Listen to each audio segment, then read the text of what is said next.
സമഷ്ടിബോധം എന്ന് പറയുന്നത്. അതെ, സമഷ്ടിബോധം എന്ന് പറയുന്നത് സമഷ്ടിബോധത്തിന്റെ സൃഷ്ടിയാണ്. സമഷ്ടിബോധമാണ് ആ വിശ്വത്തെ സൃഷ്ടിക്കുന്നത്.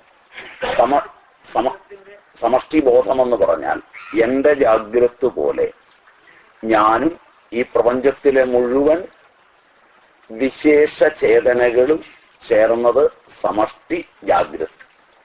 അതിനെ വിരാട് എന്ന് പറയും ഭാരതീയ ദർശനപ്രകാരം. ഞാനും എന്റെ സ്വപ്നത്തിലെ തൈജസന് സമാനമായ എല്ലാ തൈജസന്മാരും ചേർന്നതിനെ ഹിരണ്യഗർഭൻ എന്ന് പറയും. അത് സമഷ്ടി സ്വപ്നം. ഞാനും എന്നില് ഏതൊന്നാണോ സർവജ്ഞമായിരിക്കുന്ന ബോധമായിരിക്കുന്ന പ്രാജ്ഞൻ, പ്രകർഷേണെ അറിയുന്നവൻ, അവന്റെ സമഷ്ടി രൂപത്തെ ഈശ്വരൻ എന്ന് പറയും. ഈ മൂന്നെണ്ണമാണ് സമഷ്ടി ജാഗ്രത്, സമഷ്ടി സ്വപ്നം, സമഷ്ടി സുഷുപ്തി. അതാണ് ഈ പ്രപഞ്ചമായി വികസിച്ചു നിൽക്കുന്നത്. ഇത് വികസിക്കുന്നത് ഇന്ന് ഞാൻ വിചാരിക്കുന്നു, എൻ്റെ അടുത്തുള്ളയാൾ വിചാരിക്കുന്നു, എൻ്റെ അപ്പുറത്തിരിക്കുന്നയാൾ വിചാരിക്കുന്നു. അത് വാക്കായി എന്നിൽ നിന്ന് വരുന്നു, അയാളിൽ നിന്ന് വാക്കായി വരുന്നു, മറ്റേയാളിൽ നിന്ന് വാക്കായി വരുന്നു. വിചാരവും വാക്കും പ്രവൃത്തിയും സമാനമായി ഞങ്ങളിൽ നിന്നെല്ലാം വരികയും അവ സമ്യക്കായിരിക്കുകയും ചെയ്യുമ്പോൾ കാലം സമഷ്ടിയിൽ സമ്യക് സൃഷ്ടികൾ ചെയ്യുന്നു.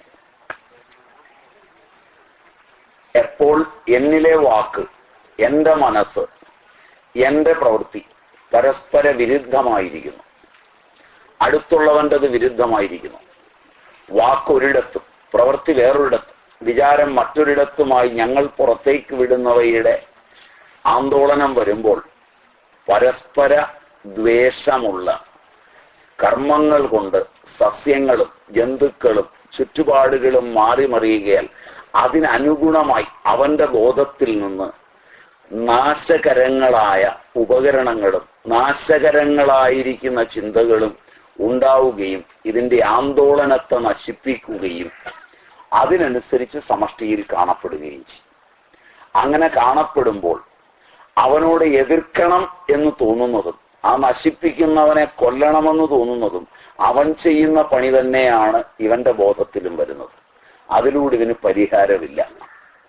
പകരം എന്റെ ബോധം അതിന്റെ ആന്തോളനം അവനെ കൂടി ചേർത്ത് നശിപ്പിക്കാതെ സങ്കല്പിക്കുന്നുവെങ്കിൽ നാളെ അചിരേണ എന്റെ ബോധത്തിന്റെ ആന്തോളനത്തിൽ വെച്ചു തന്നെ അത് സമഷ്ടിയിലേക്ക് പോവുകയും എത്രത്തോളം തപസ്സും ബ്രഹ്മചര്യവും ശക്തിയും എനിക്കുണ്ടോ അതനുസരിച്ച് നാളെ അവനിൽ ഉൾപ്പെടെ ജനിക്കുന്ന കുഞ്ഞുങ്ങൾ അതിനെതിരായിത്തീരുകയും അവരുടെ മനസ്സ് ഒരു പുതിയ സമഷ്ടിയെ സൃഷ്ടിക്കുകയും നന്മയിലേക്ക് വരികയും ചെയ്യും.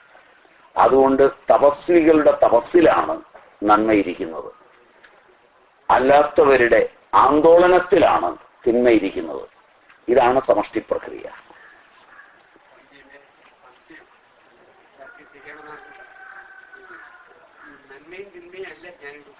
ഞാൻ നന്മയും തിന്മയുടെ കൂടെ പറഞ്ഞതേ ഉള്ളൂ.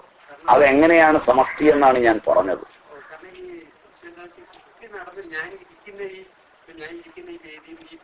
അതല്ല എന്റെ സൃഷ്ടിയാണ്.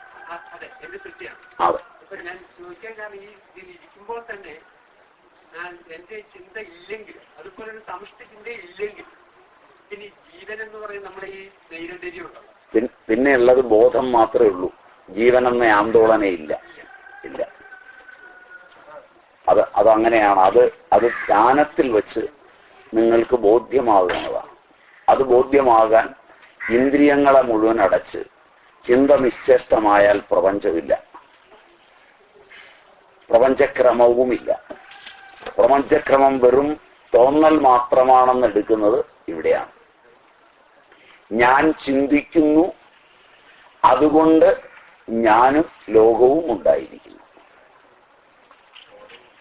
ചിന്തിക്കുന്നില്ലെങ്കിൽ ലോകവുമില്ല, ഞാനും വേറിട്ടില്ല. ഞാൻ വേറിട്ടാണെന്ന് ചിന്തിക്കുന്നത് കൊണ്ടാണ് വേറിട്ടുണ്ടാകുന്നത്. അതുകൊണ്ടാണ് വേർതിരിച്ചു നിർത്തുന്നത്. ഇല്ലെങ്കിൽ വേർതിരിച്ച് ചിന്തയില്ല. എല്ലാം ഒന്ന് മാത്രമാണ്. എല്ലാം ഒന്ന് മാത്രമായി ഇടപെടുന്നത് എല്ലാവർക്കും ഇഷ്ടവും. പക്ഷെ അല്പം കഴിയുമ്പോൾ വേറിട്ടുള്ള ചിന്തകൾ വരും, അതിൽ വക്കാണം തുടങ്ങും. അപ്പോൾ ഒന്നിച്ചുള്ള ചിന്തകളെ അംഗീകരിക്കാൻ പറ്റാതാവും. അതാണ് സമഷ്ടിയും വ്യഷ്ടിയും തമ്മിലുള്ള ഏറ്റുമുട്ടലുകളായി രൂപാന്തരം പ്രാപിക്കുന്നത്. അതിൻ്റെതാണ് ഈ ലോകം കാണുന്നതല്ല. അതുകൊണ്ട് യാതൊന്നും ചിന്തിക്കാത്തവന്, നിശ്ചിന്തന്, ചിന്തയൊന്നൊന്നില്ല, അവൻ സദാ സർവദാ ആനന്ദമഗ്നനായിരിക്കുന്നു.